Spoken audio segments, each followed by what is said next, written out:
Hello guys, നമ്മളിന്ന് 3 previous questions ആണ് നോക്കുന്നത്. ഫസ്റ്റ് നമുക്ക് ഇതുപോലെ ക്വസ്റ്റ്യൻസ് ഒന്നുണ്ട്. √121/225. അപ്പോൾ √121 ഇങ്ങനെ വരുമ്പോഴേ നമുക്ക് എല്ലാ ക്വസ്റ്റ്യൻസിനും നമ്മൾ മാത്സിന് ഇമ്പോർട്ടൻ്റ് എപ്പോഴും സ്ക്വയറും ക്യൂബ് റൂട്ടും കാണാൻ പഠിച്ചിരിക്കുക.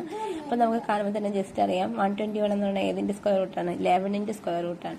11ൻ്റെ സ്ക്വയർ ആണ് 121. 225 എന്ന് പറയുന്നത് ഏതാണ്? 15ൻ്റെ സ്ക്വയർ ആണ്. സോ നമുക്ക് പെട്ടെന്ന് തന്നെ ആൻസറിലോട്ട് എത്താൻ പറ്റും 11/15. Next 16 into √16 × 25. ഇങ്ങനെ വരുമ്പോഴത്തേക്ക് നമുക്ക് എങ്ങനെയാണ്? √16 എത്രയാണ്? 4 ആണ് വരുന്നത്. √25 എത്രയാണ്? 5 ആണ്. അപ്പോൾ ഈ 4 × 5 മൾട്ടിപ്ലൈ ചെയ്യുമ്പോൾ നമുക്ക് എത്ര കിട്ടും? 20 കിട്ടും. സോ ആൻസർ 20 വരും.